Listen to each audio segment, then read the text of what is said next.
주옵소서. 예수님의 이름으로 기도드립니다. 아멘. 찬송가 15장 함께 찬양합니다.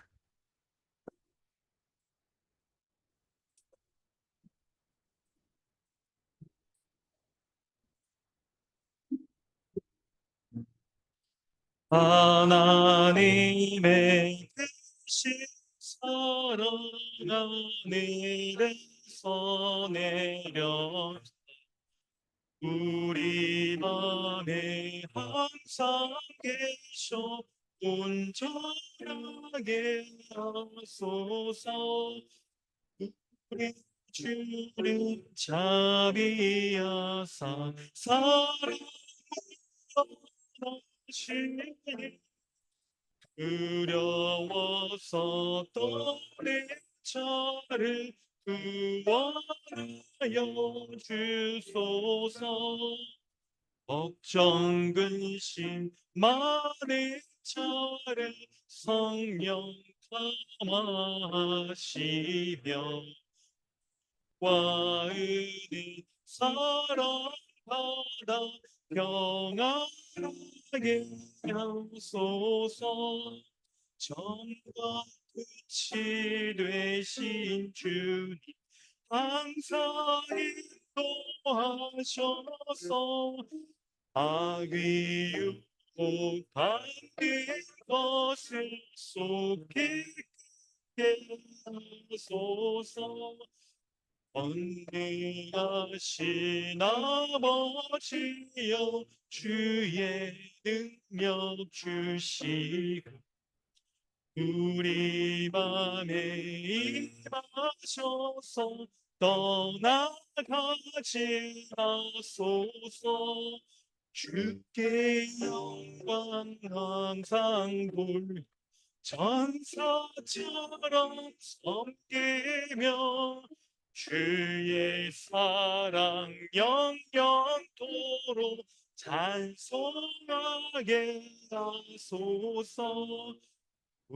우리들이 거듭나서 흠이 없게 하시고 주의 크신 구원 받아 온전하게 하소서. 영광에서 영광을 천국까지 이르러 크신 사랑 감격하여 경배하게 하소서.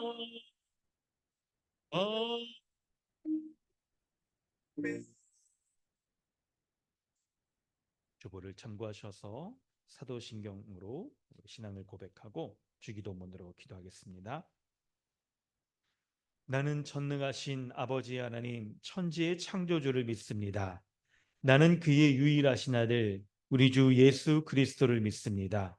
그는 성령으로 잉태되어 동정녀 마리아에게서 나시고 본도 빌라도에게 고난을 받아 십자가에 못 박혀 죽으시고 장사된 지 사흘 만에 죽은 자 가운데서 다시 살아나셨으며 하늘에 오르시어 전능하신 아버지 하나님 우편에 앉아 계시다가 거기로부터 살아있는 자와 죽은 자를 심판으로 오십니다. 나는 성령을 믿으며 거룩한 공교회와 성도의 교제와 죄를 용서받는 것과 몸의 부활과 영생을 믿습니다. 아멘. 하늘에 계신 우리 아버지여, 이름이 거룩히 여김을 받으시오며 나라가 임하시오며 뜻이 하늘에서 이루어진 것 같이 땅에서도 이루어지이다. 오늘 우리에게 일용할 양식을 주시옵고 우리가 우리에게 죄 지은 자를 사하여 준 것 같이 우리의 죄를 사하여 주시옵고 우리를 시험에 들게 하지 마시옵고 다만 악에서 구하시옵소서. 나라와 권세와 영광이 아버지께 영원히 싸움나이다. 아멘. 하이데베르그 교리문답은 92문답입니다. 십계명에 관하여 하나님께서는 율법을 통해 무엇을 말씀하셨습니까? 하나님께서는 다음과 같이 말씀하셨습니다. 나는 너를 애굽 땅 종되었던 집에서 인도하여 낸 너의 하나님 여호와로다. 제1계명 너는 나 외에는 다른 신들을 내게 있게 할 말지니라. 제2계명 너를 위하여 새긴 우상을 만들지 말고 또 위로 하늘에 있는 것이나 아래로 땅에 있는 것이나 땅 아래 물 속에 있는 것에 아무 형상이든 만들지 말며 그것들에게 절하지 말며 그것들을 섬기지 말라.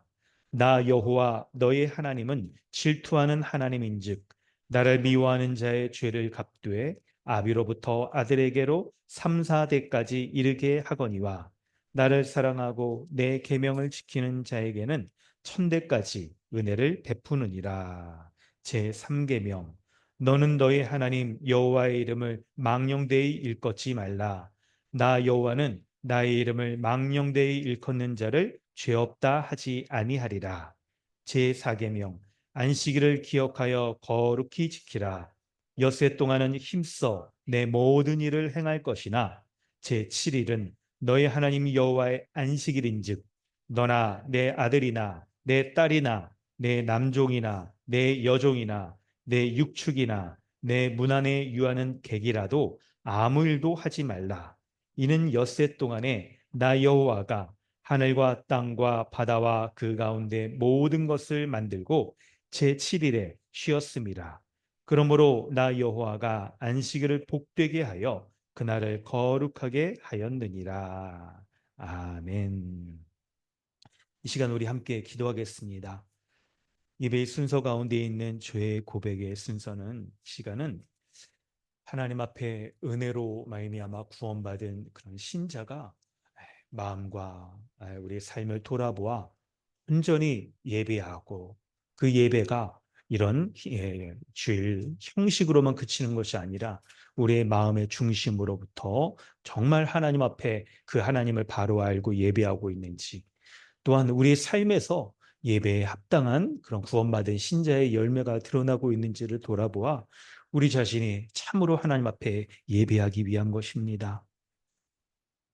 한 주간은 우리 삶을 돌아볼 때 우리의 마음의 중심 가운데 우리가 예배해야 될 대상인 하나님, 그분을 온전히 예배하고 예배하는 방식이나 하나님과 교제하고 만나는 방식이나 있어서 모든 것이 하나님이 십계명 가운데 우리에게 말씀하신 그런 방식으로 하나님을 부르고 하나님과 관계하고 하나님의 은혜 가운데 우리가 살아갔는지를 돌아봐야 될 것입니다.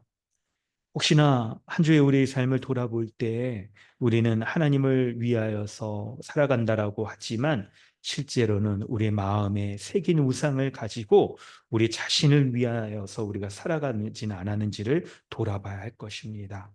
우리의 정욕과 생각, 우리의 인생을 위해서 살아가면서 마치 그것이 하나님을 위한 인생인 것처럼 우리가 포장하고 있지는 않은지를 돌아봐야 될 것입니다. 하나님은 질투하시는 하나님입니다. 우리의 마음의 중심을 돌아보셔서 우리가 마음의 중심으로부터 하나님을 정말 우리가 믿고 있는지 그 주님을 의지하고 의뢰하며 우리의 인생 전부를 들여서 하나님 앞에 그렇게 하나님을 의지하며 살아가고 있는지를 하나님 보십니다. 우리의 모습을 돌아볼 때 하나님의 이름을 이렇게 아버지라 부르며 의지하며 그렇게 살아가고 있지 않은 모습이 있거든. 그것을 죄로 고백하고 우리가 우리 자신을 위해서 살아가는 삶이 아니라 하나님 아버지를 위한 삶을 살아가는 것임을 기억해야 될 것입니다. 그래야 하나님 아버지가 주시는 참된 안식을 우리 주 예수 그리스도를 통하여서 우리에게 주실 것입니다. 이렇게 하나님 앞에 진정으로 마음의 중심을 돌아보아 회개하고 돌이키고 우리 주 예수 그리스도께 돌아가 주님이 주시는 안식 누리는 그런 예배자 되게 해달라고 우리 함께 기도하길 원합니다. 다 함께 기도하겠습니다. 아버지, 주님을 의지합니다. 하나님, 가신 하나님을 나의 아버지라 부르며 내가 주님과 온전히 관계를 예배하고 있는지를 돌아보게 하여 주시니 감사합니다. 주님의 은혜를 구하며 주님 앞에 하나님 합당하게 살아가는 자 되게 하여 주옵소서. 하나님, 하나님이 나의 구원자이시며 나의 인생을 이끌어 가시는 분이라고 내가 그렇게 받았지만 그러나 실제로 나의 삶에서 내가 새긴 우상을 새겨서 나를 위해서 살아가는 그런 인생을 살아가고 있지를 하나님이 구원하여 주신 인생이며 하나님의 구원을 주신 그런 존재인데 그거 잊어버리고 나를 위해서 그렇게 살아가고 나의 만족과 욕망을 위해서 내가 살아가고 있진 않았는지를 돌아봅니다. 주님 불쌍히 여겨주셔서 하나님의 합당한 자로서 내가 온전히 승리하여 주시옵소서. 우리 주 예수 그리스도께 돌아갑니다. 나의 마음의 중심을 돌아보아 하나님께서 예수 십자가로 말미암아 그렇게 나의 모든 죄를 이호하시고 예수 그리스도께서 십자가에 죽게 하시고 십자가에 계속적 은혜로 구원해 주신 그 은혜를 돌아보며 나의 삶 가운데 이렇게 하나님 아버지를 의지하며 살아가지 못하는 것들을 주여 죄로 고백하오니 주님 불쌍히 여겨 주시옵소서. 아버지 불쌍히 여겨 주시옵소서. 예배할 수 없는 자입니다. 은혜를 구할 수 없는 자입니다. 그런데 하나님 앞에 이렇게 하나님 주옵소서. 우리 주 예수 그리스도의 은혜를 덧입어서 더 하나님 살아가오니 주님의 그 은혜와 사랑을 다시 회상하며 기억하게 해주시고 누리게 해주시고 의지하게 해주소서.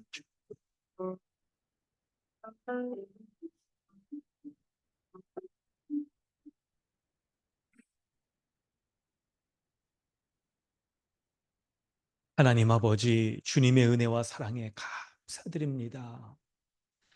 하나님께서 예수 그리스도를 통하여서 우리에게 큰 은혜와 사랑 베풀어 주셔서 하나님 죽을 수밖에 없고 이 세상을 살아갈 때에도 하나님이 없이 비참하고 비루하게 살아갈 수밖에 없는 그런 자를 은혜 베풀어 주셔서 사랑하여 주시고 하나님의 자녀 삼아 주시며 예수 그리스도 안에서 복되고 귀한 존재로 살아가게 하여 주신 하나님의 은혜에 감사드립니다. 하나님의 그 은혜와 사랑을 기억하지 못한다면 그 은혜와 사랑을 다시 회상하고 이 예배 가운데 누리지 못한다고 한다면 내가 정말 누구에게 예배하고 있는지 다시 돌아보게 됩니다. 그 성경 가운데 계시하여 주신 하나님을 예배하지 못하고 나의 만족과 유익과 나의 욕망을 위해 살아가며 나를 위해서 존재하는 하나님인 것처럼 내가 여기며 살아가고 있지는 않은지를 돌아봅니다. 한 주간 나의 삶을 돌아볼 때 하나님이 아닌 다른 것을 의지하며 의존하고 그것으로 내가 평안과 복됨을 누릴 수 있다라고 여겼던 이 모든 것이 바로 새긴 우상이었음을 고백합니다. 주여 불쌍히 여겨주시고 하나님 구원하여 주신 그 은혜만으로 우리가 그 하나님 의지하며 살아가지 못하고 이 세상의 것을 마치 하나님인 것인 양 그렇게 속고 우리 자신이 또한 그것에 우리 자신의 욕망을 다 쏟아부어서 그것을 위해 살아갔던 모든 것들을 죄로 고백합니다. 하나님 불쌍히 여겨 주시옵소서. 그리스도 안에서 베풀어 주신 하나님의 은혜를 다시 기억하게 하여 주시고 의지하게 하여 주시고 의존하며 하나님 앞에 온전히 예배하오니 주님 십자가의 그 은혜에 의지하여 주 앞에 나아갑니다. 다시 한번 십자가의 그 은혜로 우리 가운데 온전히 예비할 수 있도록 주의 성령께서 우리를 충만히 역사하여 주셔서 말씀으로 은혜 받게 하시고 말씀으로 하나님 앞에 기도하게 하시고 찬양하며 기도하며 감사함으로 또한 교제할 수 있는 이 모든 성도다운 삶의 모습들이 회복될 수 있도록 그런 예배될 수 있도록 은혜 베풀어 주시옵소서. 감사드리며 예수님의 이름으로 기도드립니다. 아멘. 찬송가 88장 찬양한 후에 서정길 형제님 기도해 주십니다.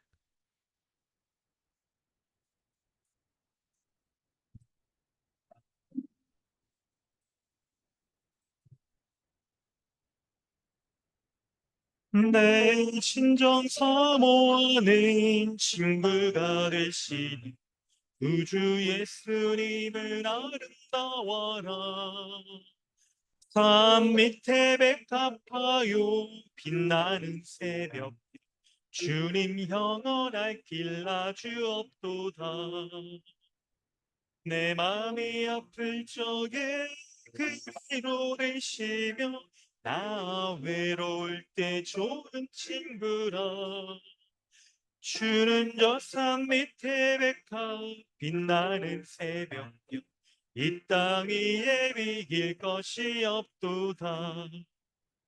내 마음의 모든 염려 이 세상 보람도 주님 항상 같이 하여 주시고 시험을 당할 때에 악마의 계교 즉시 물리치사 나를 지키네. 아멘.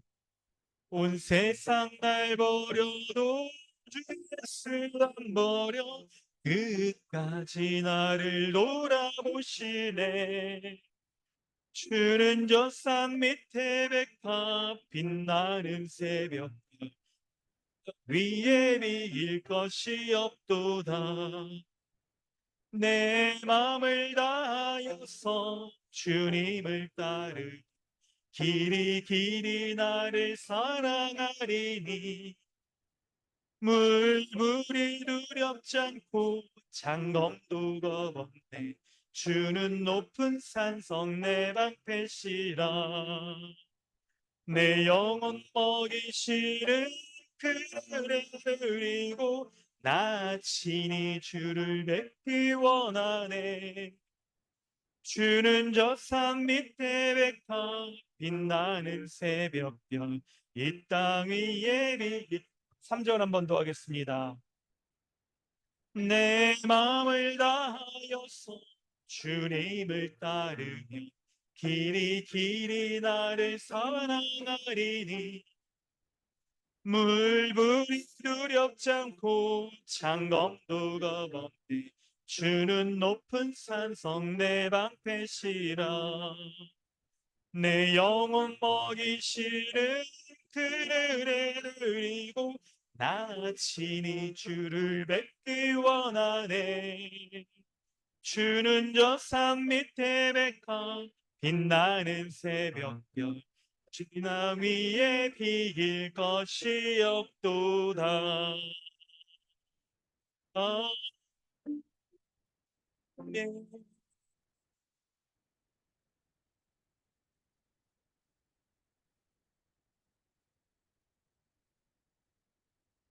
기도드리겠습니다. 한 주간도 모든 순간마다 함께 해주시고 지켜주셔서 주일날 한몸된 교회로서 함께 모여 위의 것을 바라보고 소망하며 예배드리게 하신 감사합니다. 모든 것을 창조하시고 다스리시는 전능하신 하나님의 모든 것으로 충만하신 그리스도와 연합되어 교회는 우리도 그리스도 안에서 조금도 부족함이 없이 충만하게 하심 또한 감사드립니다. 주님, 한 주간 살아가면서 외의 것을 생각하지 못하고 말씀을 가까이 하지 못하여 새 사람이 되었음을 잊고 옛 사람의 모습으로 살아간 죄들이 있는 줄 압니다. 저희가 이 시간에 모두 회개하오니 긍휼히 여겨 주시고 알고 지은 죄 모르고 지은 죄 모두 용서하여 주시옵소서. 주님, 성도는 옛 사람을 벗고 새 사람을 입은 자임을 잊지 않게 도와주시옵소서. 늘 위의 것을 찾고 생각하며 주님을 바라보고 주님의 은혜를 구하며 살아가게 도와주옵소서. 옛사람의 행실을 완전히 벗어버리고 끊어버리게 해주시고 그리스도의 사랑과 거룩, 긍휼, 온유, 오래 참음, 용납함으로 무장해서 다른 사람을 세우고 살리는 그런 귀한 인생 살게 도와주시옵소서.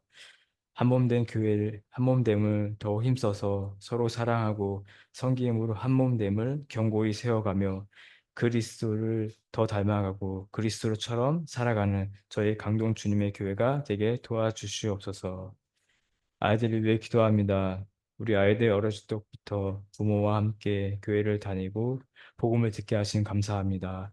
우리 아이들이 말씀을 더 잘 들을 수 있도록 그리고 우리가 더 잘 교육하여서 복음과 말씀으로 또 성경적 세계관을 잘 가르칠 수 있도록 주님 은혜와 지혜를 더해 주시옵소서.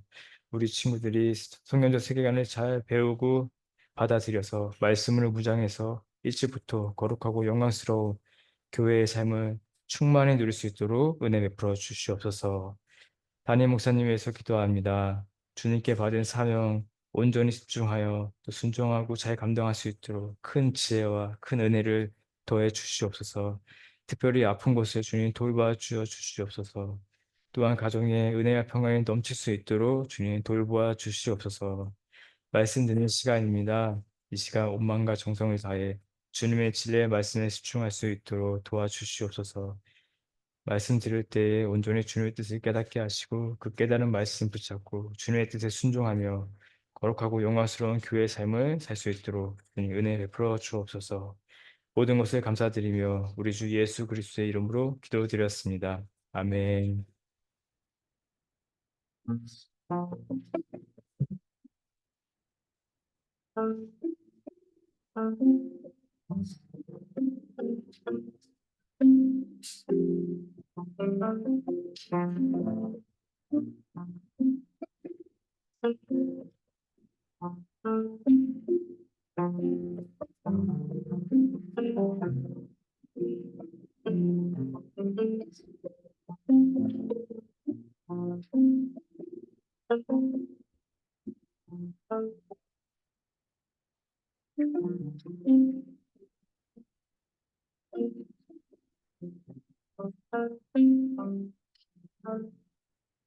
하나님께서 오늘 우리에게 주시는 은혜의 말씀은 누가복음 15장 17절로 11절로 24절까지입니다.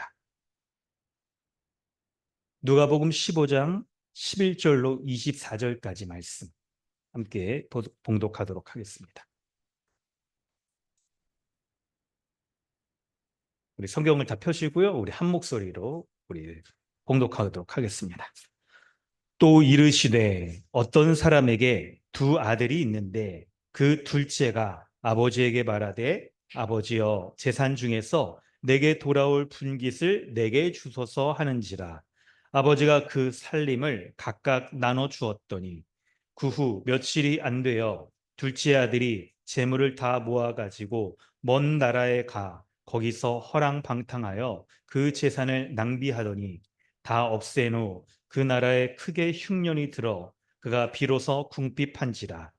가서 그 나라 백성 중 한 사람에게 붙여 사니 그가 그를 들로 보내어 돼지를 치게 하였는데 그가 돼지 먹는 쥐염 열매로 배를 채우고 하되 주는 자가 없는지라.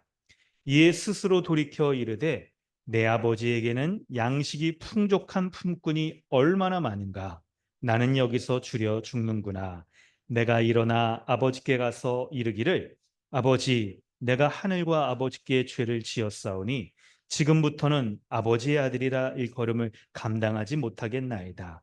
나를 품꾼의 하나로 보소서 하리라 하고 이에 일어나서 아버지께 돌아가니라.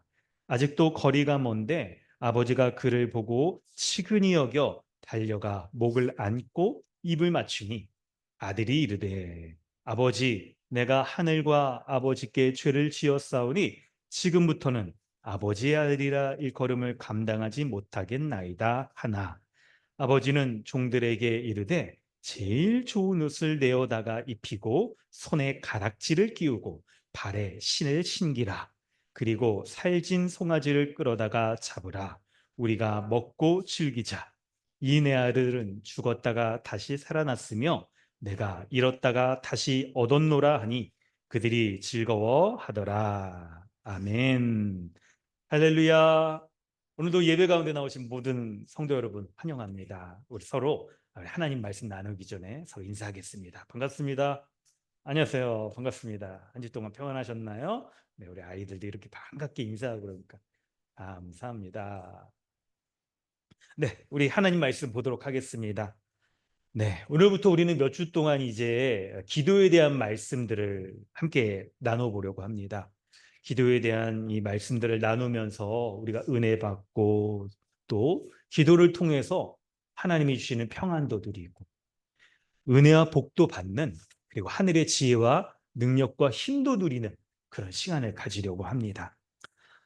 이렇게 우리 이제 구체적으로 여러분 이제 그 내용도 이렇게 딱 드리면서 이거 그죠? 골방기도 이렇게 들어가기 전에 몇 주 동안 우리가 왜 기도해야 되는지 우리 마음도 좀 준비를 하고 그리고 나서 어느 정도 우리가 기도할 준비가 되었다 했을 때 그때 여러분의 이제 30일 딱 이렇게 계획되어 있는 이제 그것도 드리고 우리 지난번에 봤던 골로새서 그 말씀을 가지고 실제로 우리가 기도하려고 합니다. 이렇게 하는 이유는 좀 신앙생활 하면서 여러분 여태까지 기도에 대해서 아는 바들이 각자 있을 겁니다. 하지만 기도에 대해서 우리가 제대로 배우고 알고 있는가? 또 실제로 우리가 실제 우리의 삶 가운데 좀 기도 생활을 우리가 잘 하고 있는가? 이걸 좀 살펴보자는 거예요. 여러분 각자 우리의 삶을 좀 이렇게 한 분 한 분 돌아보면 우리가 기도해야 될 이유와 필요들이 참 많이 있습니다.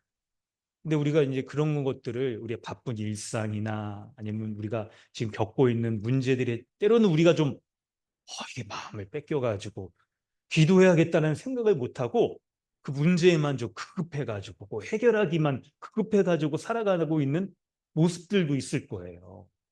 여러 가지 이유들이 있을 겁니다.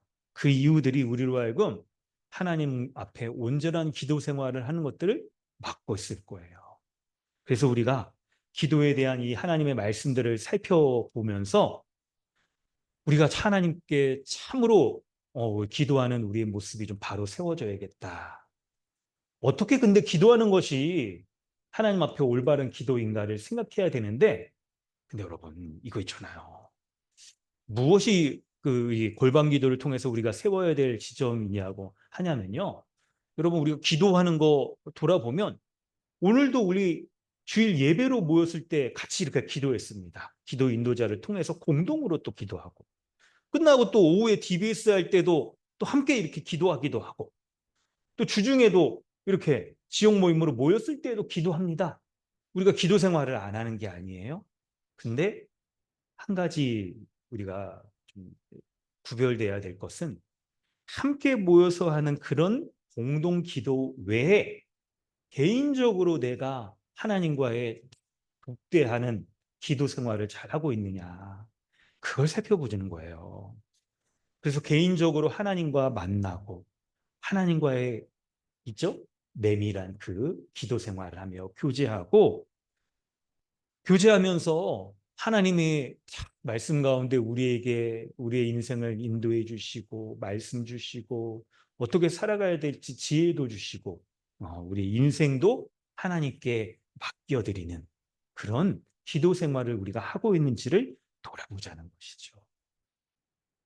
그래서 여러분 이번에 기도 우리가 딱 훈련을 지금부터 하는 겁니다. 며칠 동안 말씀을 먼저 듣고 그리고 이제 실제로 이제 여러분 30일 동안은 우리가 훈련하는 의미에서 매일마다 내가 기도한 거 딱 이제 사진 찍어가지고 올리기도 하고 그러면서 서로가 서로를 점검도 하고 이렇게 딱 이제 그런 모습으로 할 텐데요. 근데 기도에 이런 목표가 있습니다. 먼저는 골방 기도를 통해서 개인 기도를 좀 우리가 습관화하는 거예요. 그렇죠, 여러분? 아침에 일어나서 눈 떠서 기도하는 분이 있을 겁니다.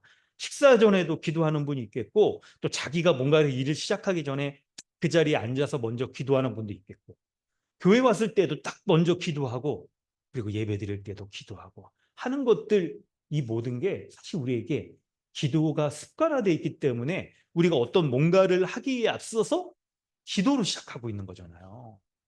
그런데 이런 습관을 잘 생각해 보면 우리가 매사에 항상 기도하라고 하셨는데 이런 하나님과 우리가 다 기도하는 것들이 습관화되어 모습들이 매사에 드러난다고 한다면 우리는 모든 일을 하든지 어떤 일을 하든지 누구와 대화하든지 항상 하나님의 은혜 가운데 같이 하나님 안에서 살아가며 하나님 주시는 인도함 가운데 성령의 인도함 가운데 살아가듯이 그렇게 살 수 있을 거예요. 항상 기도하면서. 그렇기 때문에 기도하는 게 우리에게 습관화가 되면 너무나도 우리의 기도의 생활이 늘 주님의 말씀의 인도함과 성령의 인도하신 가운데 우리가 하루하루를 살아갈 수 있겠구나 생각을 하는 것이죠. 그런데 여러분 물론 그 전제는요. 기도하자고 할 때 전제는 우리는 있죠. 말씀 가운데도 있잖아요. 있죠. 성경 말씀 가운데 말씀과 기도로 거룩해진다라고 이렇게 딱 말씀이 있잖아요.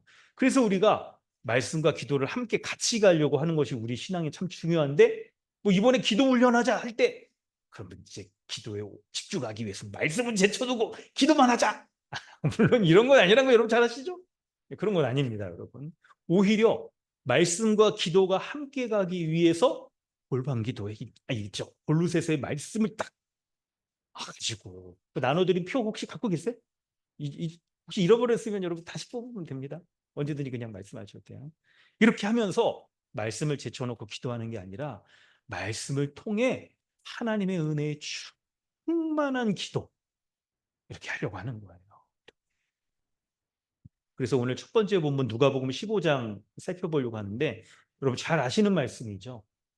탕자 비유, 탕자, 그렇죠? 방탕한 아들, 잃어버린 아들을 다시 찾는 그 비유입니다. 그리고 이 비유를 통해서 우리는 무엇을 우리가 알려고 하냐면 여러분 메인 아이디어입니다. 먼저 좀 말씀을 드리고 딱 시작을 할게요. 뭐냐면 우리 기도 생활 우리가 딱 돌아볼 때 기도가 여러분 혹시 잘 안 된다고 한다거나 습관이 안 잡혀 있고 기도하려고 딱 앉았을 때도 오래 했다고 생각했는데 한 3분 지났어. 더 이상 기도할 게 없어. 이럴 때 무엇이 우리로 하여금 기도하게 하는가? 기도의 자리에 앉게 하고 어떤 일이 생기거나 무슨 일을 누구를 만나거나 할 때 기도하게 하는가? 무엇이 우리로 하여금 기도하게 하는가? 어떻게 우리로 하여금 올바른 기도, 성경적으로 온전한 기도를 하게 하는가 하는 거예요. 바로 그것은 하나님이 우리의 아버지라는 것을 알고 우리에게 은혜와 복을 주신다는 것을 그것을 주시기를 간절히 원하시는 분이라는 것을 알 때 기도할 수 있는 거예요. 기도할 수 있는 겁니다. 혹시 여러분 그래서 우리가 있죠. 하나님을 어떤 분으로 알아야 되나? 바로 우리의 아버지이신 하나님이라는 것을 잘 우리가 알고 그 아버지가 우리에게 은혜와 복 주시기를 간절히 원하시는 분이라는 것을 알 때 우리의 기도가 시작되는 거예요. 온전히 기도할 수 있는 거예요. 여러분 이 말씀의 중심을 핵심을 우리가 알 때 이제 여러분 실제로 우리 이 말씀을 좀 본문 안으로 들어가기 앞서서 여러분의 실제 기도 생활을 이제 좀 생각해 보세요. 저도 말씀을 딱 이렇게 돌아보면서 이렇게 제가 기도 생활을 지금까지도 다 했던 거, 기도 생활을 아주 열심히 했을 때도 있고, 저 아침에 한 시간, 뭐 하루에 막 진짜 시간 딱 정해놓고 이렇게 물론 이제 약간 이 생활이 이제 내 인생이 내 삶이 나의 삶이 아닐 때, 이제 막 애들도 돌봐야 되고 막 집안 일도 있고 막 사역도 해야 되고 이럴 때 약간 이제 좀 있죠. 예, 그렇기도 한데 기도가 어떤가 딱 생각해 볼 때 여러분 이거예요. 우리가 기도를 잘 안 하게 될 때는 기도 자체에 대한 우리의 기대감이 많이 없을 때 기도를 하지 않게 돼요. 기도해도 뭔가 내 삶에 이렇게 별로 이렇게 달라지는 게 없을 것 같아. 기도 하나 안 하나 뭔가 바뀌는 게 없을 것 같을 때 그럴 때 우리는 기도를 잘 안 하게 됩니다. 그리고 실제로 기도를 할 때에도 기도가 따분해요. 그냥 혼자 그냥 중얼중얼 이렇게 거리는 것 같고 아니면 그냥 내 기분에 취해가지고 그냥 내가 마음이 답답하고 그러니까 그냥 혼자 그냥 마음에 담아두고 있으면 아우 이게 답답하잖아요. 근데 그냥 한바탕 기도하고 그냥 소리치고 나면 마음이 후련해지는 그런 거 때문에 우리가 기도했다라고 한다면 혼자 막 중얼중얼 이렇게 하는 것들이 이게 그냥 기도할 때 이렇게 왠지 공허해 보이고 누구의 기도가 내가 기도를 딱 할 때 그냥 누가 내 기도를 들어주는지 안 들어주는지 그런 확신이 없으니까 기도를 하지 않게 되는 거예요. 기도 자체에 있죠. 재미가 없는 거예요. 재미가. 기도 가운데 은혜와 복을 누리지 못하니까. 그래서 이걸 좀 더 이제 구체적으로 얘기한다면 기도할 때 혼자 그냥 중얼중얼 이렇게 하는 것 같은데 기도를 들어주는 하나님 그분이 내 기도에 안 들어주는 것 같아. 그러니까 우리는 기도를 하지를 않는 겁니다. 내가 기도할 때 하나님은 내 기도에 안 들어주시고 나에게 별로 관심이 없으신 것 같고 내가 하나님 앞에 뭔가를 구해도 나에게 주지 않는 것 같으니까 우리는 기도를 잘 안 하게 돼요.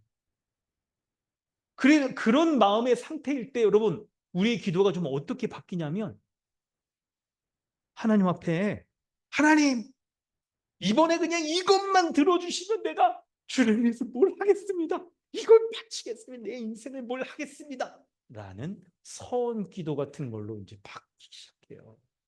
평소에는 그냥 가만히 기도하면 하나님이 응답해 주시고 막 들어주시지 않는 것 같으니까 뭔가 하나님 앞에 내가 이렇게 딱 해야만, 드려야만 하나님이 들어주실 것처럼 그렇게 우리의 기도가 바뀌는 거예요.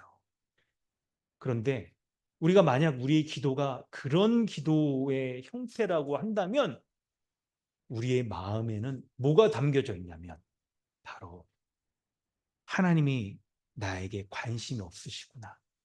내 기도를 듣지 않으시는구나. 응답하지 않는구나. 라는 생각이 우리에게 자리 잡고 있는 걸 거예요. 그래서 어떻게 합니까? 나는 아무리 기도해도 그냥 하나님이 나에게 관심이 없고 기도에 응답해 주지 않으니까 주변에 믿음이 좋은 사람, 그 사람에게 기도에 부탁하면 하나님이 들어주시지 않을까. 아유, 이 사람이라면 하나님이 얼마나 이뻐해 주시고 막 그래서 그냥 믿음이 좋고 이렇게 목사님께 기도에 부탁을 한다거나 아니면 이 지체에게 그냥 리더에게 기도 응답을 딱 부탁하고 그러면 그 사람 기도는 다 들어주실 것 같으니까 그렇게 하는 게 차라리 낫겠구나 라고 우리가 생각할 수도 있을 거예요. 그런데 여러분, 우리 실제 좀 생활을 딱 돌아보면 일주일 동안의 삶에서도 아휴, 하나님이 과연 오늘 나의 예배를 들어주실까? 내 기도를 들어주실까? 딱 생각해 볼 때, 근데 일주일 동안 너무 못 사는 것 같아. 심지어는 그냥 일주일 동안 너무 바쁘다는 핑계, 정신없게 하는 핑계, 그냥 회사 생활하고 애들 키운다는 핑계로 그냥 성경책도 일주일 동안 그냥 빠덕빠덕다가 교회 오면서 머리 들고 그냥 들고 오고 그래가서 하나님은 나를 볼 때 나를 그냥 별로 안 좋아하시고 미워하시고 막 그럴 것 같아. 라는 생각이 우리에게 자리 잡고 있으면 기도가 나올 수가 없어요. 근데 여러분, 잘못된 우리 전제가 있습니다. 하나님은 우리를 돌아보실 때 오늘 우리가 참 있죠. 이렇게 교리문답을 통해서 딱 고백했을 때에도 하나님을 질투하시는 하나님이고 미워하시는 하나님이고 죄를 갚으시는 하나님이라고 말씀하잖아요. 우리를 미워하시긴 합니다. 우리가 하나님 앞에 똑바로 못 살아가고 말씀대로 합당하지 못할 때 하나님은 질투하시고 미워하세요. 우리의 마음의 중심에도 일주일 동안 우리가 마음에 다른 거를 품고 하나님보다 더 의지하고 살아갔을 때 미워하세요. 그런데 여러분, 미워하실 때 하나님은요, 우리의 존재 자체를 미워하고 싫어하시는 게 아니라 우리의 그 죄를, 행동을 미워하고 싫어하시는 거예요. 우리의 존재 자체를 싫어하시는 게 아닌 겁니다. 그렇기 때문에 우리가 실제로 기도 생활을 할 때 우리가 하나님이 나의 기도를 나를 미워하시고 싫어하셔서 안 들어주실 것 같다. 내 기도에 응답해 주시지 않을 것 같다. 라는 신앙생활을 이렇게 마음을 가지면 기도할 수가 없는 거예요. 기도할 수가. 그래서 여러분 오늘 이 말씀을 통해서 아주 근본적으로 우리가 하나님 앞에 기도할 수 있게 하는 그 동력이 무엇인가? 그걸 알아야 되는 것이죠. 어떻게 해야 하나님 앞에 우리를 미워하시는 것 같은 우리의 행동을 돌아보면 일주일 동안 실제로 하나님이 미워할 만한 일들이 많이 있음에도 불구하고 하나님 앞에 우리가 기도하며 나아갈 수 있겠는가? 이런 생각을 해야 되는 거예요. 그래서 하나님에 대한 다른 생각이 우리로 하여금 하나님 앞에 힘있게 당당하게 기도하며 나아갈 수 있게 하고 하나님에 대한 온전치 못한 생각들이 우리로 하여금 기도하지 못하게 할 거예요. 그러므로 여러분 이제 누가복음 15장의 이 말씀을 통해서 우리로 하여금 기도하게 하시는 하나님은 어떤 분이신가? 그 하나님에 대해서 알기를 마음에 품으시길 바랍니다. 할렐루야. 할렐루야. 우리 하나님의 말씀 이제 보도록 하겠습니다. 오늘 이 말씀은 누가복음 15장 11절부터 24절까지의 말씀은 비유입니다. 예수님이 하나님이 어떤 분이신지에 대해서 우리에게 알려주시려는 거예요. 잃어버린 둘째 아들을 통해서 하나님은 어떤 분이신지 우리에게 알려주시고자 하는 겁니다. 11절을 보면 어떤 사람에게 두 아들이 있다라고 말을 합니다. 그런데 그 둘째가 뭐라고 말하냐면, 아버지에게 뭐라고 말하냐면, 아버지여, 재산 중에 내게 돌아올 분깃을 내게 주소서, 이렇게 말하고 있습니다. 여러분, 아버지에게 재산 중에서 자신에게 돌아올 분깃, 그러니까 유산을 달라고 하는 거예요. 여러분, 이 말의 의미가 뭔지를 여러분 잘 알 필요가 있어요. 근데 사실 여러분, 이 얘기는요, 이 누가복음 성경이 쓰여진 것은 이 고대 근동 사회, 이 이스라엘 사회, 유대 사회잖아요. 그런데 놀랍게도 이 내용이요, 있죠. 우리나라 유교권을 살아가고 있는, 유교 문화권을 살아가고 있는 우리의 정서 가운데서도 12절에 이 둘째가 말한 얘기를 딱 들으면, 이거 뭐 이런 놈이 다 있나? 이런 생각을 하게 만들어요. 왜 그러냐면, 여러분, 관습상 아버지가 죽기 전에 유산을 달라고 하는 거잖아요, 지금. 이것은요, 관습상 굉장한 불효입니다. 마치 이게 뭐가 같냐면, 아버지, 저에게 줄 유산을 주세요. 이런 거, 아버지 빨리 되져버리세요. 그런 거랑 이게 다를 게 없는 거예요, 그냥. 그래서 아버지가 죽은 셈 치고 저에게 유산을 달라고 하는 거예요. 이게 지금 뭐냐, 둘째가 지금 막 나가는 거죠. 그래서 여러분, 있죠. 이 강조의 표현이 12절에 있는데, 그 둘째가 아버지에게 말하되 아버지 재산 중에서, 이렇게 딱 말하는 게 누구에게 이걸 얘기하고 있냐면, 아버지에게 이걸 말하는 게, 이게 아버지와의 관계상, 관습상 옳지 않은 모습이라고 이렇게 얘기를 하는 거예요. 아버지에게 말해서는 안 되는 모습이라고 말하는 거예요. 그래서 그냥 둘째가 어떻게 합니까? 이렇게 달라고 했을 때 아버지가 나눠줘요. 살림을 나눠줍니다. 각각 나눠줘. 그러자 둘째가 이제 어떻게 합니까? 13절. 받은 다음에 며칠이 안 되어서 둘째 아들이 재물을 다 모아가지고 어떻게 합니까? 먼 나라로 가서 이렇게 허랑방탕했다라고 얘기합니다. 근데 여러분, 이 13절이 보여주는 게 있습니다. 13절이 보여주는 게 있는데, 이게 13절이 지금 딱 말을 할 때 아버지가 준 그 재산을 있죠? 가지고 이제 먼 나라로 가는데, 근데 걸린 시간이 언제라고 그래요? 며칠이 안 돼. 며칠이 안 돼가지고. 아니, 아버지에게 그냥 유산을 달라라고 한 게 사실은 아버지 그냥 죽은 셈 치고 아버지의 관계는 이제 끝났어. 그건 셈 치고 나에게 유산을 주세요라고 했을 때, 유산을 그래도 딱 아버지가 줬으면 감사한 마음이 있어가지고 좀 아버지와의 관계도 돈독히 좀 한 다음에 이렇게 딱 떠나야 돼. 그래야 그냥 욕도 안 먹고 그러는 건데, 얼마 안 됐어. 며칠 안 되고 그냥 바로 딱 가버리고. 그리고 여기에 여러분 밑줄 그으셔야 돼요. 아버지의 재물을 다 모아가지고 먼 나라로 갔다라고 말하는 거 있잖아요. 이게 바로 둘째가 마음에 뭐를 갖고 있었냐면, 바로 하나님과의 관계를 끊고, 아버지와의 관계를 끊고 아버지로부터 멀리 떠나고자 하는 그런 마음이 있었다는 걸 보여주는 거예요. 아버지로부터 멀리 떠나서 아버지와의 관계가 끊어지는 거죠.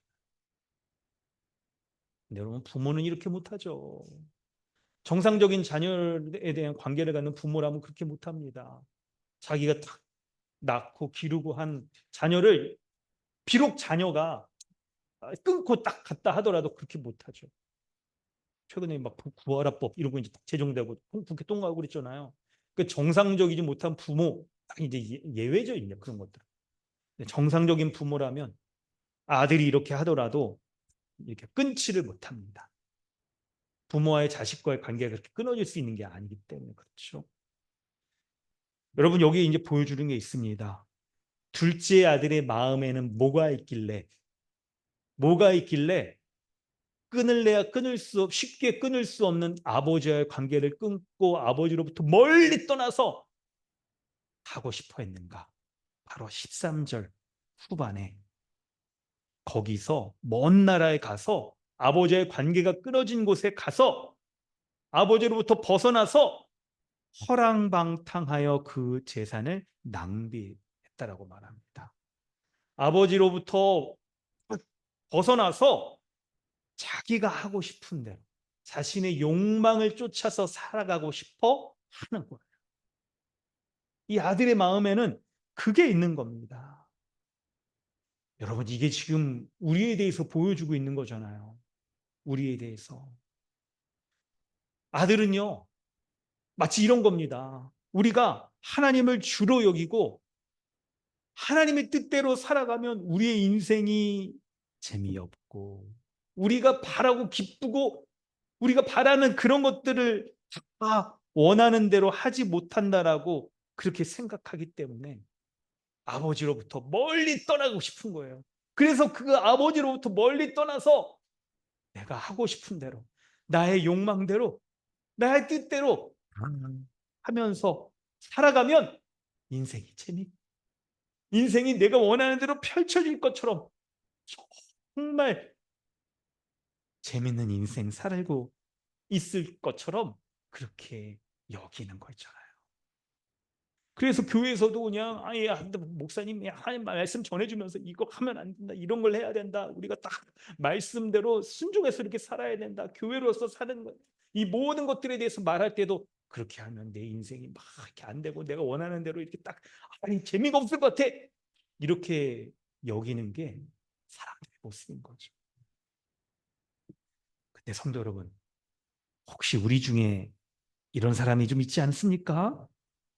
하나님의 뜻대로 살고 싶지 않고 마치 하나님 뜻대로 살면 인생은 너무 따분하고 재미없고 자기 뜻대로 하나님으로부터 벗어나가지고 내 뜻대로 딱 하면 인생이 그냥 쭉 펼치고 재미있는 인생 이렇게 펼쳐질 것처럼 그렇게 생각하는 분 혹시 있으세요?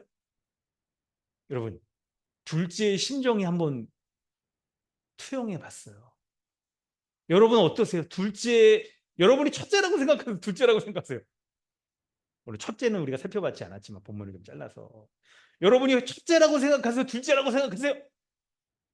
혹시 여러분이 둘째라고 생각을 못 하신다고 뭐 이런 놈이 다 있어, 완전히 막 가는 놈이고 뭐 가만히 아버지를 떠나가지고 막 살아간다, 나는 아니야 라고 생각하실 수 있겠는데 사실 저도 처음에는 에이 그래 내가 목사인데 뭐 이렇게 멀리 떨어 허랑방탕하며 재산을 낭비하며 이렇게 그냥 자기 정욕대로 살아가겠는가 생각하다가 저를 둘째라고 생각을 안 했었어요.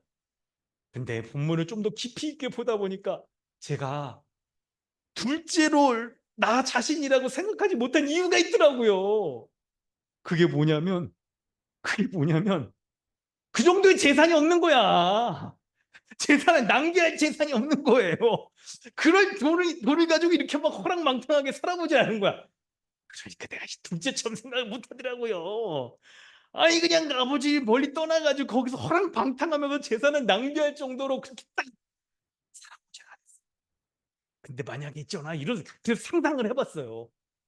내가 둘째가 돼가지고 내가 그냥 인생 막 또 한 번 맞아가지고 집사람 모르게 그냥 로또 또 이게 맞아. 제가 뭐 저의 자의로 로또를 사고 그러는 건 알 수가 없으니까 어떤 물건을 샀더니 그냥 택배에 로또가 딸려들어 그런 거 있으시죠? 경험이 있으시죠? 없으세요? 어떤 사이트 이런 데서 막 그런 데 있더라. 런칭해서 여러분 복 받으세요, 부자 되세요 그러면서 막 로또를 막 보내주고 그런 사이트도 있어요. 알려드려요? 우리가 자의로는 못 사지만 하여튼 그냥 그랬는데 설레더라고요. 토요일이라면서 로또 그거 하는 날이 몰랐는데 토요일에 한다고 하더라고요. 어쩐지 토요일 날 여기 설교 준비하러 여기 하다가 토요일 여기 왔다 갔다 하면 여기 밑에 1층에 로또 가게 있잖아요. 사람들이 많이 오더라고. 거기도 그냥 2등인가 1등인가는 뭐 했나? 하여튼 야, 나름 명당이라고 하더라고요. 근데 그렇게 해가지고 돈을 한번 생기면 그래가지고 그냥 그러면 여러분 이런 마음이 들겠어요, 안 들겠어요? 이거 이 돈만 있으면 내 인생이 이제 쫙 펼쳐, 우와, 내가 재미지게 살 수 있겠구나. 근데 딱 생각해 보니까 내가 돈이 없어서 이렇게 생각을 안 했지. 돈이 없어서 아버지를 떠나가지고 하나님을 떠나가지고 내가 그냥 그 인생이 그냥 잘 될 것처럼 생각을 안 했지. 돈만 있으면 나도 둘째랑 똑같이 이렇게 생각을 했을 거예요. 그렇게 여러분 본문의 둘째를 보면서 우리도 돈이 그냥 많기만 하면 그냥 그 돈을 그냥 마음껏 쓰면서 내 인생이 그냥 그냥 재밌고 그냥 잘 살 수 있을 거라고 그렇게 여러분 생각하시진 않습니까? 우리를 여러분 좀 돌아본다고 한다면 우리가 둘째처럼 우리가 살아가고 있진 않은가? 아니 돈이 없어서 그렇게 이렇게 그냥 못 사는 거지. 우리 돈만 있으면 둘째처럼 아버지를 떠나서 우리 자신을 위해서 우리 자신의 욕심을 위해서 그렇게 있을 수도 있을 거예요. 여러분 이게 지금 죄의 본질이 무엇인지 우리에게 지금 둘째의 모습을 통해 보여주는 거예요. 죄란 뭐냐면 바로 하나님이 없이 우리 자신이 주가 되어서 왕이 되어서 나의 만족을 위해서 살아가는 것. 그게 죄인 거예요. 여러분 이 둘째의 모습을 통해서 여러분 우리 인생 어떻게 살아야 되는가 여러분 그것을 볼 수 있기를 바랍니다. 여러분 둘째가 그렇게 살아갔을 때 어떻게 됐을까요? 그 결과가 14절이에요. 다 없앤 후 그 나라에 크게 흉년이 되었다라고 말합니다. 다 없앴다라고 말해요. 여러분 혹시 이렇게 재산이 많았는데 그것을 다 없앨 정도로 그렇게 좀 살아보신 적이 있으세요? 아유 저도 이게 말씀을 보면서 설교를 해야 되는데 없애면서 이렇게 그냥 써보지 못해가지고 그렇게 그냥 쓸 정도로 이렇게 돈을 막 이렇게 해보질 않아가지고 생생하진 않지만 그래도 여러분 약간의 우리 경험 어떻게 됩니까? 아유 그냥 카드 이자 그냥 다 나가가지고 그냥 다음 달은 긴축재정을 해야 돼. 막 쪼들려가지고 막 그냥 딱 할 수밖에 없을 정도의 마음을 생각해 본다고 한다면 재산을 없앴을 때 아버지를 멀리 떠나서 자기가 자기의 욕심대로 살 때 내가 그냥 재밌게 잘 살 수 있을 거라고 여겼을 텐데 그 결과가 뭐냐고 말해주는데 그 나라에 흉년을 당했다라고 말합니다. 그래서 일꾼으로 들어갈 수밖에 없을 정도로 굶주렸다라고 말하는 거죠. 이게 바로 하나님을 떠난 자기가 주가 되어서 살아가는 사람의 결과를 우리에게 보여주는 거예요. 여러분 봅니까? 하나님을 떠나서 자기가 그냥 자기대로 잘 살 수 있을 것처럼 여겼어요. 그런데 그 결과가 뭐냐면 바로 15절에 15절에 들로 보내어서 어떤 사람에게 붙여 살았대요. 그러니까 자기가 붙여 살았다는 건 뭐냐면 자기가 그 땅을 차지하고 막 내가 이제 내 인생을 나의 뜻대로 딱 살아간다는 게 아니라 어떤 사람을 의지하여서 살 수밖에 없는 그 사람에 의해서 생명이 연명하면서 살아갈 수밖에 없게 되는데 이 사람이 주인이 그 사람을 들로 보냈습니다. 그런데 그가 어떤 일을 합니까? 돼지를 치는 일을 하고 돼지가 먹는 쥐염 열매를 먹으면서 살아갔다라고 말하는 거예요. 여러분 15절과 16절 말씀을 보면서 여러분 어떤 생각이 드세요? 요즘 혹시 여러분 돼지 축사에 가보셨어요? 경험이 없으세요? 그러니까 우리가 좀 경험을 해봐야지 이게 뭐가 문제인지 이게 기른 거 제가 전에 사역지 시골 약간 그런 데서 사역지 할 때 그냥 초등부 부장 집사님이 돼지 키우셨거든요. 5천 마리 꽤 크게 하죠. 거기 가봤어요. 근데 여러분 돼지가 우리 생각에는 여러분 어떨 것 같아요? 그럴 것 같잖아요. 맞아요. 그래요. 뭐가 그러냐면 돼지가 그렇죠. 이게 우리가 딱 돼지 하면 왠지 막 지저분하고 막 그런데 근데 실제로 돼지는 그렇지는 않는다고 그래요. 이게 이제 밀집해서 키우다 보니까 그런 거지. 되게 깨끗하고 그렇게 살아요. 그런 거 좋아해요. 근데 이렇게 그렇게 하면 이제 돈이 많이 들고 친환경 키우고 그러는데 근데 이제 그런 거 생각하시면 안 되고 유대인들의 입장에서 돼지가 어떤 짐승이었냐면 부정한 짐승이죠. 이거 말씀을 한번 보겠습니다. 상하자매가 한번 읽어주세요. 참고 본문에 레위기 11장 7절, 신명기 14장 8절 있어요. 한번 두 개 다 읽어주세요.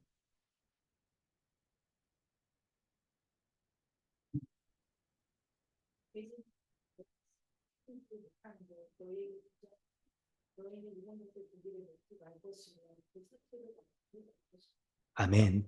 성경 말씀에 보면 하나님께서 닥쳐 이스라엘 백성에게 먹어야 될 짐승과 먹지 말아야 될 짐승을 딱 구분하여 주시는데 먹지 말아야 될 짐승 중에 하나가 돼지였는데 돼지는 굽이 갈라져 있다라고 말해요.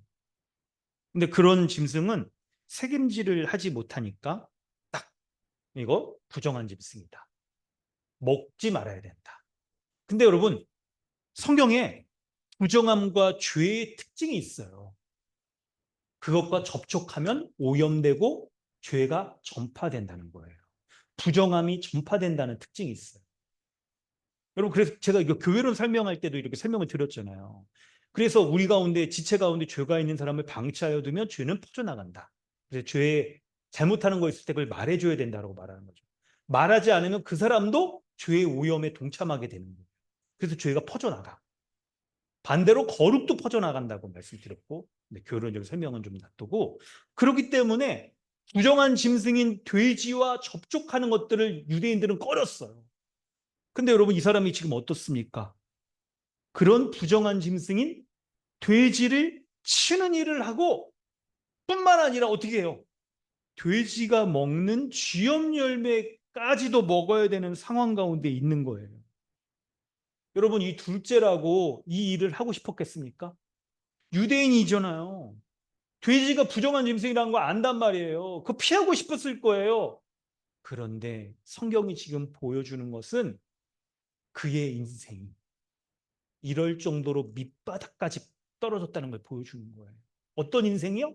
어떤 그가 아버지를 떠난 자기가 하고 싶은 대로 욕망을 쫓아 살아가는 사람의 인생의 결말이 이런 나락까지 떨어지는 일에 벌어진다는 거예요.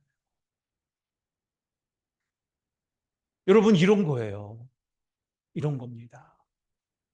여러분 이게 우리의 인생인 거예요. 성도 여러분 이 말씀을 우리 자신에게 받으면서 들으시길 바랍니다. 여러분 딴 데 쳐다보지 마시고 집중해서 말씀을 들으세요. 집중력을 잃지 마시고 우리 아이들이 있어도 여러분 말씀에 집중을 좀 하십시오. 그거 약간 좀 하시는 게 필요해요. 이게 그래서 예배 시간에 물론 우리가 굉장히 조용하고 그러면 더 좋겠지만 여러분 이게 이제 기도를 해보시면 여러분 알겠지만 혼자 골방에서 기도해도 지금 예배 시간에 아이들이 떠드는 것과 같이 우리의 집중력을 떨어뜨리는 일들이 많이 발생해요. 골방 기도를 해보시면. 우리 내면에서 집중을 못하는 게 문제인 거예요. 그렇기 때문에 외적인 환경이 딱 요인이 있을 때 집중을 못해. 근데 놀랍게 혼자 기도할 때에도 우리가 하나님께 온전히 집중하여 있지 않으면 우리의 염려와 근심과 생각들이 작용해서 기도하지 못하게 만들거든요. 그래서 여러분 집중하셔야 돼요. 말씀에 집중하십시오. 여러분 지금 이것이 우리의 인생을 보여주는 거예요. 둘째 아들은요 굉장히 돈이 많은 부자였습니다. 그런데도 돈이 많으면 자기가 뜻하는 대로 인생이 잘 풀려가지고 굉장히 잘 살 것처럼 여러분 그렇게 보통 생각을 합니다. 근데 여러분, 이 부자인 이 사람이 흉년을 당해서 지금 비참한 삶을 살아가고 있는 것을 여러분 특수한 케이스라고 생각하시면 안 돼요. 그러니까 예를 들어 이 사람이 돈이 많았는데 비트코인 주식에 투자를 잘못해서 인생 나락 떨어졌다, 이렇게 생각하시면 안 되는 거예요.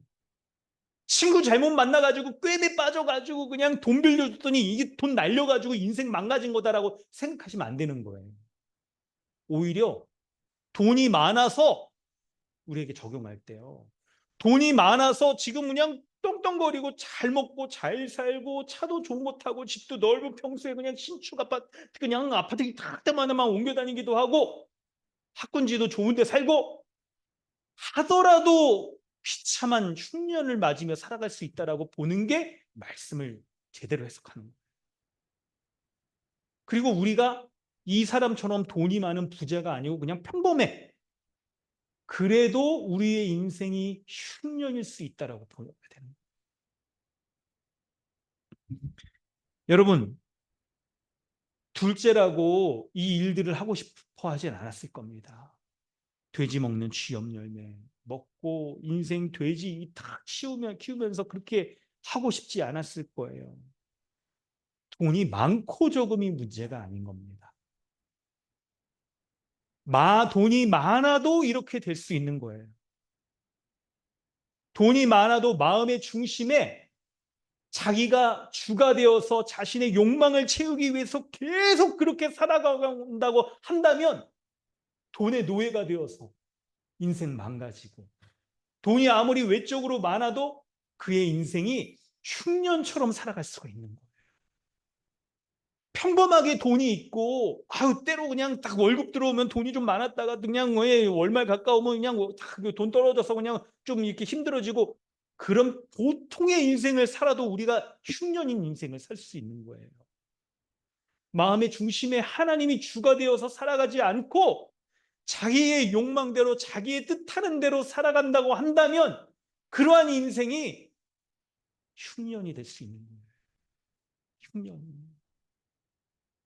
월급을 딱 많아서 입금되어서 있죠. 월말에 혹은 1일 딱 통장 계좌 보니까 돈 들어왔어. 아, 좋다. 하지만 흉년인 거예요. 자기를 위해서 살아가기 때문에. 여러분, 이거 분명히 이걸 봐야 됩니다.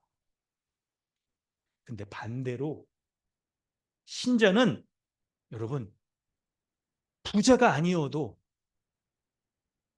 흉년 가운데 기쁨을 누리며 살아갈 수가 있는 거예요. 하나님이 없으면요, 뭘 해도 흉년이에요. 하나님이 없이 자기 뜻대로 딱 살아가려고 하고 기쁨과 만족을 누리며 살아가려고 하는 인생은 그것 자체가 흉년이라는 거예요. 그 결과가 뻔하잖아요. 근데 신자는 여러분 어떻습니까? 상황이 안 좋아도 감사할 수 있고 돈이 좀 없어도 기쁠 수가 있는 거예요. 이게 신자만의 객관적인 삶을 살아가는 거예요. 신자의 특별한 삶은요, 환경이 안 좋아도 기뻐할 수 있고 감사할 수 있는 게 신자의 삶인 거예요. 이게 바로 이미와 아직 가운데 이 세상에 속해 있지만 하나님 나라, 하늘에 속한 신자만이 살아갈 수 있는 삶의 그런 인생인 거예요. 하늘에 속한 인생을 살아간다는 게 바로 이건 거예요. 외형적인 돈은 적어도 그래도 주를 위해서 살아가기만 한다고 한다면, 그 안에 하나님의 인도하시며 살아가는 인생이 있기만 한다면 기쁨과 감사와 평안과 하나님의 채워주심이 있는 그런 복되고 기쁜 인생을 살아가는 것임을 믿으시길 바랍니다. 아멘입니다. 그렇기 때문에 여러분, 우리가 당하고 있는 환경, 상황, 거기에 일희일비하지 않으시길 바랍니다. 혹시 여러분이 현재 돈이 좀 없습니까? 좀 부족합니까? 쪼달립니까? 직장은 어떻습니까? 여러분의 직장이 만족스럽지 않습니까? 여러분의 직장이 좀 비교적 비교해 볼 때 좀 그런 것 같아요. 여러분이 가진 소유는 좀 적은 것 같습니까? 그런데 그 마음의 동기에 내가 가진 것으로 나를 풍족하게 할 수 있다. 내가 가진 것으로 내가 잘 살 수 있다라고 여기는 것, 그것이 흉년인 거예요. 그래서 반대로 세상은 원래 흉년인 거예요. 여러분, 하나님을 멀리 떠난 인생, 이 세상, 창세기 3장, 1장, 2장 이래로, 아담의 타락 이래로 이 세상은 하나님 나라를 잃어버렸어요. 하나님 나라에서 추방됐어요. 바로 흉년이라는 거예요. 이 세상 자체가. 그래서 여러분, 큰 흉년 가운데 너도 나도 살아가는데, 아이고 나는 차가 이거다, 나는 이거다라고 하면서 그냥 흉년 가운데 서로 뽐내며 살아가는 게 그게 인생이라는 거예요. 그게. 여러분, 그거 가지고 여러분 흉년 가운데 너는 며칠 굶었니? 나는 5일 동안 이게 굶어가지고 먹지 못했어. 너는 나는 3일이야. 그래? 나는 그냥 어젯밤에 누가 먹다가 그냥 버린 거 그거 그냥 주워가지고 먹었어. 이렇게 살아가는 인생. 그걸로 뽐내고 만족을 누리며 살아가는 인생. 그게 흉년 가운데 하나님이 없는 자들이 자신의 인생의 외적인 것을 가지고 만족과 기쁨을 누리며 살아가는 인생인 거예요. 여러분, 그러해서는 안 되는 거죠. 신자의 인생이 그래서는 안 되는 거죠. 이 세상은 원래 흉년인 거예요. 하나님 나라를 잃어버렸어요. 그 안에서 참된 행복과 기쁨을 누릴 수가 없는 거예요. 그래서 하나님을 떠나 있으면 흉년 가운데서 더 감당할 수 없는 큰 흉년을 당하게 되는 거고, 하나님이 있으면 흉년 가운데에서 하나님의 인도하심과 복 주시며 은혜 가운데 돌보시는 헤세드의 은혜를 맛볼 수가 있는 것이죠. 하나님을 근데 떠나면 어떻습니까? 인생이 원래 흉년인데 그 가운데서 대흉년을 만나면서 인생의 밑바닥까지 처할 수밖에 없다는 것을 둘째가 보여주고 있는 거예요. 그래서 16절에 주는 자가 없는지라, 그냥 인생 밑바닥 가운데 떨어졌을 때 그냥 돼지가 먹는 쥐염염에, 보통 사람은 이런 거 못 먹어요. 떨고 쓰고 그냥 막 먹으면 사람은 막 그냥 설사하고 막 받질 않습니다. 근데 이게 짐승들이라는데 딱 이걸 먹을 수가 있는 거죠. 사람 못 먹는 거. 그거로라도 그냥 배를 채우고자 하는데 주는 사람이 없어. 인생이 나락에 떨어졌을 때 여러분, 놀랍게도 사람과의 관계 가운데서도 매우 단절되어 있는 모습까지 보여주는 거예요. 아버지와의 관계도 끊어졌어요. 돈도 없어요. 먹을 것도 이제 다 연명하기 어려워요. 사람들과의 관계도 막 떨어져서 이제 그냥 하기 싫은 일을 그냥 어쩔 수 없이 하게 됩니다. 근데 왜 해요? 굶주림을 면한 거죠. 죽는 거 그냥 입에 풀칠하는 거 그거라도 하고자 이렇게 하는 게 되는 거예요. 여러분, 16절의 이 모습이 하나님을 떠난 인생이 어디까지 그냥 어떤 밑바닥까지 딱 떨어지는가, 이거 우리에게 보여주는 겁니다. 그때 인생에 앉은 밑바닥까지 떨어졌을 때 둘째가 어떻게 합니까? 17절, 이에 스스로 돌이켜 이르되 내 아버지에게는 양식이 풍족한 품꾼이 얼마나 많은가, 나는 여기서 줄여 죽는구나 하면서 아버지께 돌아가려고 하는 거예요. 아버지께.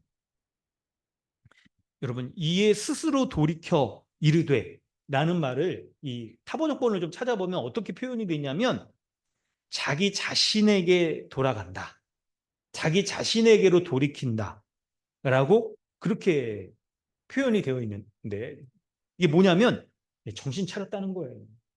원래 그가 가졌어야 될 모습으로 딱 돌아간다는 거예요.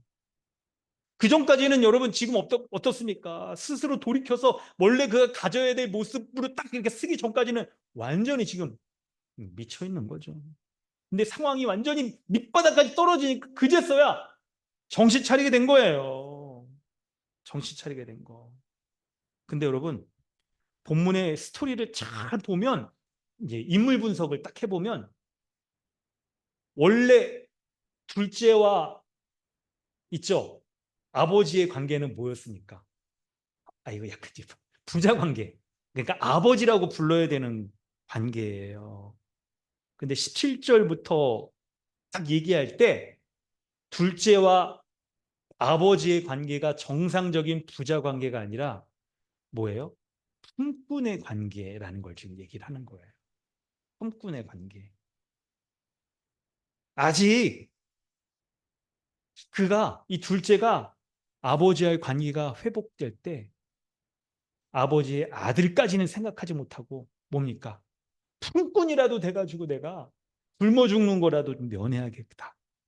왜 그러냐면 아버지에게 유산 달라고 하는 순간 아버지와의 그 관계가 사실은 이제 끝나는 거예요.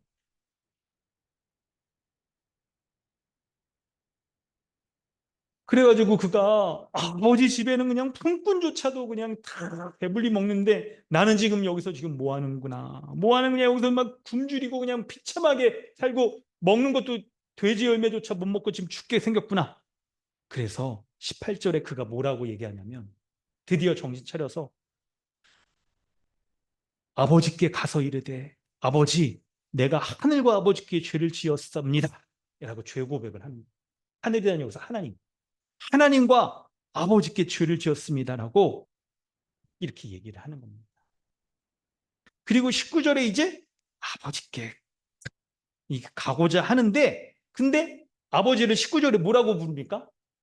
품꾼의 하나로 보소서 라고 말할 수밖에 없는 이 인물 있죠? 둘째와 그 아버지와의 관계가 해결되지가 못한 거. 깨어져 버리는 거죠.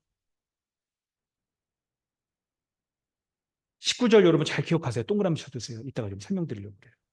근데 그래가지고 이제 아버지께로 탁 돌아갑니다. 근데 20절 중반 부분에 보면 뭐라고 나옵니까? 아직도 거리가 먼데 아버지가 그를 보고 측은히 여겨 달려갔다라고 말을 해요. 아버지가 나이가 좀 있을 텐데 저처럼 노안은 안 왔나 봐요. 안 보이거든요. 막. 지금 설교 원고가 안 보여가지고 지금 제가 가끔 말을 좀 끊죠. 원고가 안 보여. 노안 때문에 그냥 저 같았으면 아들이 오는지 안 오는지 저놈이 첫째인지 둘째인지 구분을 못할 텐데 근데 아버지가 눈이 좋았나요? 그걸 말하는 게 아니라 아버지가 항상 둘째가 돌아오길 기다렸다는 걸 지금 말하잖아. 항상 둘째를 기다리는 것처럼 기다려. 그리고 둘째가 오는 거를 볼 때 그냥 딱 알아보는 거죠. 멀리 있어도 저놈이 돌아왔구나. 딱 알아보는 거예요. 여러분 이게 부모의 마음이죠. 이게 부모의 마음. 부모가 돼야만 알 수 있는 마음이에요. 여러분 자식 애들 키워보면 여러분 그런 거 가끔 딱 경험해 보시죠. 애들이 막 있을 때 뭐 유치원이나 막 이렇게 발표회나 뭔가 이렇게 딱 있을 때에도 그 가운데서 내 자식 내 새끼는 그냥 다 눈에 딱 들어온다니까요. 경험해 보시죠. 애들 낳으면 이게 생겨 이게 생겨 이게. 여러분 그게 뭘 보여주는 거예요?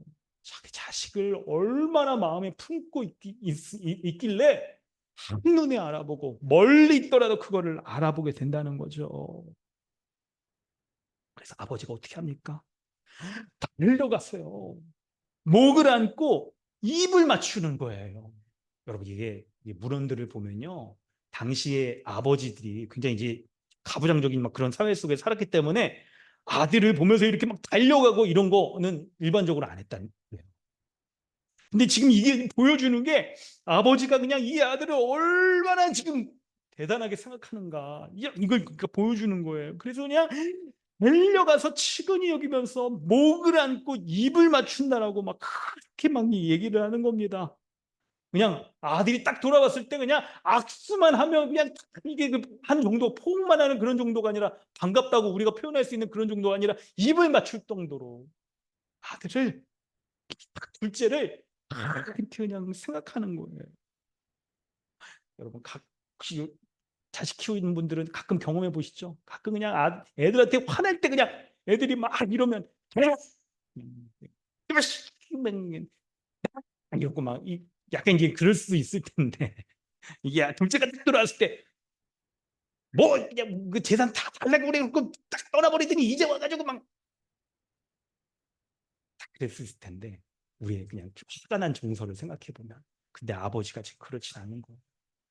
자식이 돌아오기를 항상 기다리면서 먼 발치에서 자식이 돌아왔을 때 그냥 신발을 그냥 등에 던지고 달려가면서 아들을 그냥 맞이해서 안고 목을 안고 입을 맞추면서 취하는 거. 여러분, 지금 이 모습이 바로 하나님께서 우리가 죄인 되었을 때 우리를 얼마나 극진히 맞이해 주셨는지를 설명해 주고 있는 거예요. 죄인 되었을 때 원수이잖아요, 원수. 그런데 그런 원수였던 우리를 하나님께서 우리를 너무나도 사랑하여 주셔서 반갑게 맞이하여 주시고, 그리고 사랑하여 주시는 그 모습을 우리에게 설명해 주시는 거예요. 여러분, 20절 여기에 밑줄 그으세요. 밑줄 그으세요. 아직도 거리가 먼데 아버지가 그를 보고 측은히 여겨 달려가 목을 안고 입을 맞추며 자식을 맞아 주었다는 거 있잖아요. 이게 바로 복음입니다. 십자가로 말미암아 하나님 원수되었던 하나님과 화목하게 된 모습을 여기서 딱 보여주고 있는 거예요. 그런데 그때 아들이 뭐라고 말하는지 21절, 여러분 이거 한번 보실래요? 우리 21절 한번 같이 한번 읽어봅시다. 자, 한번 읽어보겠습니다. 시작. 아들이 이르되 아버지 내가 하늘과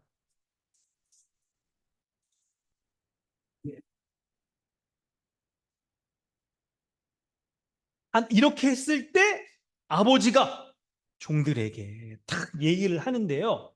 근데 여러분 여기에서 반복되어 강조되는 바를 한번 찾아본다면 21절이 아까 기억하라고 그랬죠? 19절과 반복되어지는데 뭐가 강조되는지 아세요? 놀랍게도 생략된 게 강조되고 있어요. 여러분 여러 번 나오는 반복적으로 나오는 게 일반적으로 강조인데 19절과 21절이 똑같이 아들이 한 말인데 생략된 게 강조되는 거예요. 19절 뭐예요? 지금부터는 아버지의 아들이라 일컬음을 감당하지 못하겠나이다. 나를 품꾼의 하나로 보소서라고 하리라. 아버지를 만나면 내가 이렇게 말하겠다는 거예요. 근데 아버지를 만났을 때 아버지 내가 하늘과 아버지께 죄를 지었습니다. 그렇게 그 다음에 뭐를 봐요? 지금부터는 아버지의 아들이라 일컬음을 감당하지 못하겠나이다 하고 뒤에 거를 말하려고 하는데 아버지가 뭐라고 해요? 아버지가 바로 얘기한다는 거예요. 종들에게 제일 좋은 옷을 내어다가 입히고 손에 가락지를 끼고 신발에 신겨라 이렇게 말한다는 거예요. 여러분 21절과 22절 요 사이가 매우 긴박하게 진행되고 있는데 아들이 아버지와의 관계가 깨어졌을 때 아버지에게 재산 달라고 멀리 떠나고 그랬을 때 이미 딱 깨어진 거예요. 더 이상 아버지의 자식이 아닌 거예요. 그가 아버지와의 관계는 뭡니까? 품꾼의 하나인 관계입니다. 품꾼인 관계. 그래서 원래 정당하게 얘기하려고 한다면 아버지를 만났을 때 아버지 21절에서 아버지 아들이 감당하지 못하겠습니다. 나를 품꾼의 하나로 보소서라고 말을 해야 했는데 아버지가 말을 가로채워서 어떻게 합니까? 품꾼의 하나가 아니라 바로 22절에 말하는 것처럼 아들로서 대우해 주시는 거예요. 아들로서. 여러분 이게 타번역 성경을 보면 21절에 딱 요거 있잖아요. 이런 것들이 학자들도 딱 이렇게 얘기를 할 때 두 가지로 이렇게 해석을 해요. 한 가지는 방금 제가 얘기한 것처럼 아버지가 아들이 뭐라고 말할지 딱 알고 있는 거예요. 그래서 품꾼의 하나로 보소서라고 말할 것도 딱 알고 그거 말하기 전에 그냥 아들을 22절에 종들에게 말해가지고 아들로 대우해라 이렇게 말했다는 거예요. 이런 썰 하나. 두 번째 썰. 그건 뭐냐면 바로 아들이 차마 부끄러워서 그렇게 나를 꿈꾸냐 하라로 보소서라고까지는 말을 못한다.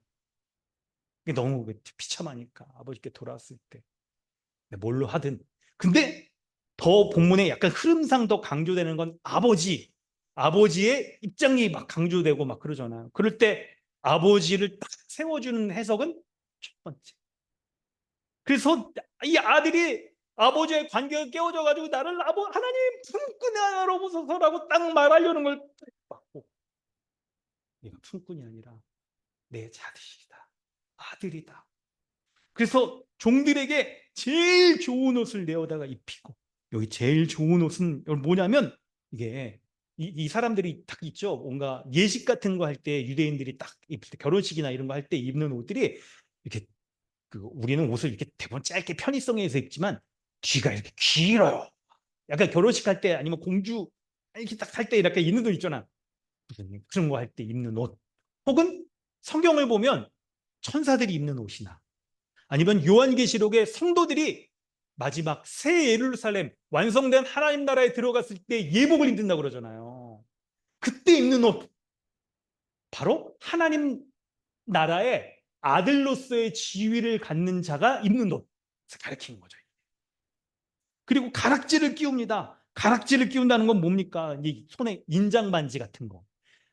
당시에 이렇게 좀 있는 집들은 가문의 표식이 있는 그런 도장을 찍는 거죠. 편지 같은 거 보낼 때도 그걸로 딱 인장 반지를 누르고 하는, 반지를 끼워준, 가락지를 끼워준다는 것은 권리를 가진 아들이라고, 아들의 권리를 가진 정식 아들이라고 딱 인정해주고 그런 거죠. 그리고 살진 송아지를 잡는 건요, 살진 송아지는 잘 안 잡아요. 대부분 보면 살진 송아지 같은 경우는 뭔가 특별한 잔치가 벌어졌을 때, 종교 의식을 행하려고 할 때 그때 잡는 건데, 왜냐하면 지금 잡냐면 아들이 돌아온 이 날이 참 기쁜 날이기 때문에 잔치를 벌려서 차려는 거예요. 왜 그렇습니까? 24절. 죽었다가 살아났고 잃었다가 다시 얻은 가장 기쁜 날이기 때문에 그런 거예요. 마치 이 모습은 우리가 신앙 고백을 처음 하여 하나님을 아버지라고 고백하는 우리의 경험, 첫사랑의 첫 번째 은혜의 경험, 우리가 하나님 앞에 구원받는 그 첫 번째 은혜의 경험, 하나님을 아버지라고 부르며 하나님께 죄인된 자가 돌아갔을 때 하나님이 우리를 자녀로 맞아주시는 그 경험을 닭발하고 있는 것이지요. 성도 여러분, 말씀을 우리가 살펴봤는데요, 오늘 말씀을 통해 하나님은 어떤 분이십니까? 하나님은 하나님을 멀리 떠난 죄인을 품꾼이나 죄인으로 저주해야 될, 멸망받아야 될 자로 여기지 않고 그분의 사랑하는 아들 여겨주시고, 그 사랑하는 아들이 아버지에게 돌아오기를 간절히 기다리고, 그 아들을 향하여, 그 죄인을 향하여 사랑하는 아들이라고 여기시며 모든 복된 자녀의, 하나님 나라의 자녀의 은혜와 복을 부어주시는 하나님이신 거예요. 할렐루야, 아멘입니다. 이 하나님을 알 때 기도할 수 있는 거예요. 하나님을 그런 분으로 여길 때 기도가 나오는 거예요. 우리가 어떻게 기도할 수 있습니까? 무엇이 우리로 하여금 기도의 자리로 인도합니까? 바로 하나님이 우리를 이렇게 애타게 기다리시는 하나님이라는 걸, 먼 발치에서, 거리가 먼데 거기에서도 우리를 기다리시는 하나님, 시큰이 여겨 달려가 목을 안고 입을 맞추며 그분의 은혜와 복을 베풀어 주시는 그런 하나님이라는 것을 알 때 기도할 수 있는 거예요. 성도 여러분, 혹시 기도할 때 하나님이 나의 기도를 들어주실까? 나에게 관심도 없으신 것 같은데, 그냥 교회 뭐 리더나 아니면 뭐 목사님이나 뭐 이렇게 그냥 그런 분들에게만 관심이 있고 내 기도는 들어주시지 않는 것 같은데, 하나님이 어떤 분이신지 바로 알아야 돼요. 하나님은 우리를 하나님의 가장 사랑하는 자녀로 여겨주셔서 하나님 나라의 모든 은혜와 복을 부어주시길 간절히 원하시는 하나님이세요. 우리에게 관심이 있습니까? 네, 있어요. 우리의 기도를 응답하여 주십니까? 네, 응답해 주세요. 우리가 하나님을 아버지라고 부르며 하나님 앞에 돌아가기만 한다면, 우리의 기도의 자리에 딱 서서 혹은 무릎을 꿇고 하나님을 향하여 아버지 하나님 기도하기만 한다면, 하나님이 우리에게 모든 은혜와 복 베풀어 주시고 하나님과의 그 친밀한 하나님 나라의 복됨 모든 것들을 다 들어주시는 분이라는 것을 우리가 알고 기도할 때 기도를 시작할 수 있습니다. 여러분 기도 딱 이렇게 하려고 할 때 여러분 우리 스스로를 어떤 사람이라고, 어떤 존재라고, 하나님과의 관계에서 어떤 존재라고 그렇게 여기시고 있습니까? 오늘 본문이 말하는 것처럼 하나님이 우리를 귀한 자녀로 여겨주시며 복된 존재로서 하나님 나라의 모든 것들을 은혜와 복락 베풀어 주시는 그런 분, 나를 기뻐하시고 나를 하나님의 자녀로 맞아주시고 그리고 나에게 모든 좋은 것들을 베풀어 주시는 그런 하나님이라는 것을, 나는 하나님 앞에 그런 자녀라는 것을 확신하시길 바랍니다. 아멘. 그래야 기도를 할 수 있어요. 그래야 기도를 할 수 있어요. 하나님에 대한 확신을 가지시길 바랍니다. 하나님이 어떤 분이라고요? 아버지라는 걸, 오래 참고 기다리시는 사랑의 하나님이라는 것을, 죄인된 자를 기다리시며 은혜 베풀어 주시고 아들로 삼아 주시고 모든 좋은 것들을 베풀어 주시는 하나님에 대한 확신을 가지시길 바랍니다. 그래야 기도할 수 있는 거예요. 그래야 기도 시간이 지루하지 않고 기도할 수 있는 거예요. 그러므로 성도 여러분, 기도할 때 여러분 이제 실천에 대한 내용이에요. 잘 들으세요. 그러므로 기도할 때 이렇게 기도하셔야 돼요. 이렇게 기도하셔야 돼요. 어떻게 기도해야 되냐면 바로 아버지 하나님과 자녀된 내가 그 아버지 하나님의 충만한 은혜와 사랑을 누릴 수 있을 정도로 충분히 기도하셔야 돼요. 충분히. 여러분, 충분히 기도하기 위해서 여러분 기도의 시간도 확보되어야겠죠. 그래서 여러분 골방 기도할 때 적어도 30분은 기도하려고 합니다. 물론 우리가 이 기도 생활이 딱 우리 자리 잡고 막 그러면 기도 시간이 짧아져도 충분히 기도할 수 있을 겁니다. 충분히 기도한다는 것은 뭐냐면 다른 말로 얘기하면 복음의 은혜 가운데 충만하게 거할, 그것으로 기도가 딱 시작할 수 있어야 돼요. 기도의 시작부터. 그러니까 물론 여러분 마음이 좀 힘들고 그럴 때 그렇게 시작하지 못하고 답답하고 어렵고 힘든 것 가운데 기도하겠죠? 근데 기도하면서도 그것을 충분히 누릴 수 있을 정도로 기도하셔야 되는 거예요. 구분은 하셔야 됩니다. 내가 한풀이 하는 것으로 마음이 후련해졌다라고 해서 여러분 기도가 끝나면 안 되고, 하나님 아버지의 은혜 가운데 충분히 거할 수 있도록 십자가의 그 은혜 가운데 충분히 거할 수 있을 정도로 기도하셔야 되는 거예요. 그래서 여러분 기도 시작할 때 예수 그리스도의 그 은혜를 생각하면서 십자가의 은혜, 복음의 은혜, 하나님의 사랑을 충분히 누릴 수 있도록 하기 위해서 기도의 시작을 시작하시면 좋아요. 말씀을 보든지 찬양을 하든지 아니면 여러분 설교를 듣든지, 골로새서의 그 설교를 딱 들으면서 은혜 가운데 시작하면서 하나님 아버지의 은혜를 회상하고 기억하고 누리고 붙잡으면서 기도를 시작할 수 있을 정도로 충분히 기도를 하시길 바랍니다. 그래서 하나님이 지금 내 기도 시간에 내가 하나님을 아버지라고 부를 때 임마누엘의 하나님 나와 함께하여 주셔서 내 기도를 들으시고 나에게 관심을 가지시고 내 기도에 응답하신다는 것을 확신할 수 있을 정도로 기도하시길 바랍니다. 이렇게 기도에 깊이 들어갈 때까지 기도하시길 바라요. 그렇게 기도할 수 있다면 성경에서 말하는 것처럼 항상 기도하라, 쉬지 말고 기도하라고 하신 그 기도의 일상 속에서도 깊이 기도하는 생활을 할 수가 있는 거예요.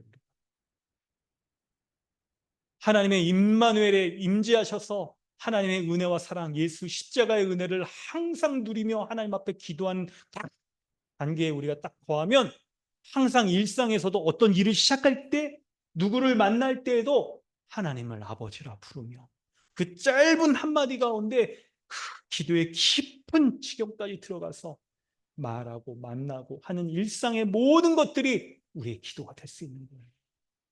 하나님의 말씀 가운데 인도하시며 성령께서 우리에게 지혜 주시고 능력 주시는 것 가운데 우리가 하루를 살아갈 수 있게 되는 거죠. 할렐루야. 그런 기도 생활, 이번 우리 골방 기도를 통하여 그런 은혜 누리시기를 주님의 이름으로 축원합니다. 우리 함께 기도하겠습니다. 짧은 기도겠지만 여러분, 이 시간 20절 우리 읽고, 이 본문 읽고 기도 시작하겠습니다.